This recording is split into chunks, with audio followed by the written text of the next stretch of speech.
মানসিক ভারসাম্যহীন আর মহিলাকে ধর্ষণের অভিযোগে গ্রেপ্তার এক ব্যক্তি মন্তেশ্বরে। মানসিক ভারসাম্যহীন এক মহিলাকে ধর্ষণের অভিযোগে এক ব্যক্তিকে গ্রেপ্তার করেছে মন্তেশ্বর থানার পুলিশ। ধৃত ঝুলন দাস মন্তেশ্বর গ্রামেরই বাসিন্দা। থানা সূত্রে জানা গিয়েছে, ওই মহিলার মা মন্তেশ্বর থানায় লিখিত অভিযোগ জানান, কয়েক মাস আগে অভিযুক্ত ব্যক্তি তার মানসিক ভারসাম্যহীন মেয়ের উপর শারীরিক নির্যাতন চালায়, ফলে মেয়ে গর্ভবতী হয়ে পড়ে। বর্তমানে প্রায় 6 মাসের গর্ভবতী রয়েছে মানসিক ভারসাম্যহীন মহিলা বলে জানান তিনি। অভিযোগের ভিত্তিতে ওই ব্যক্তিকে গ্রেপ্তার করে মন্তেশ্বর থানার পুলিশ। ধৃত ব্যক্তি তার অপরাধের কথা কবুল করেছে। ধৃতকে বৃহস্পতিবার কালনা আদালতে পাঠান মন্তেশ্বর থানার পুলিশ। 3 দিনের পুলিশ হেফাজতে আবেদন করেছেন মন্তেশ্বর থানার পুলিশ। মানসিক ভারসাম্যহীন ওই মহিলার মা ও অভিযুক্ত ব্যক্তি এই বিষয়ে আমাদের কি জানালেন দেখুন। মন্তেশ্বর থেকে জ্যোতির্ময় মণ্ডলের রিপোর্ট, সুন্দর বাংলা নিউজ। কতদিন এই কাজটা করেছেন ওই মেয়েটার সঙ্গে? সামনে পড়ে যাবে। হ্যাঁ, একদিন দুর্বল আছে, একদিনই তো বাচ্চা হয়ে গেল। জানি না বাবু, আমি বুঝতে পারো নাই। আমাকে আবার নিয়ে না। কোথায় হয়েছিল ঘটনাটা? বাড়িতে। বাড়িতে না? হ্যাঁ, ঘাস কাটতে যায়, হ্যাঁ, ঘাস কাটতে যায়, ভেড়া জায়গা পড়ে যাবে, ওরম পেঁচি পেঁচি যেতে পড়ে যাবেন এখনই। হাত ভাঙবে। কি নাম আপনার?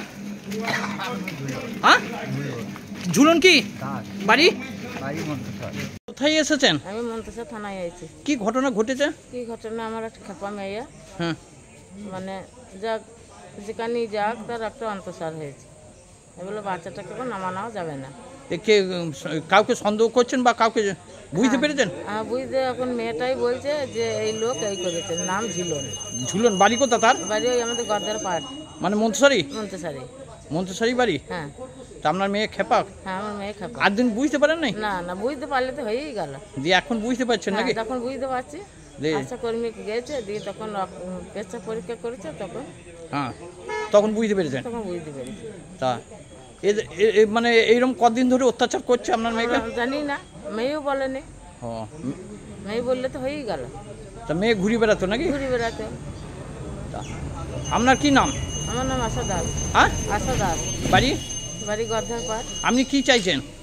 আমি এখন কি চাবো? শাস্তি? হ্যাঁ, সবাই বলছে যে এখন ওকে হোমে পাঠিয়ে দেয়। না না, আপনি ওই যে ইয়ে করেছে তাকে শাস্তি চাইছেন? হ্যাঁ হ্যাঁ হ্যাঁ।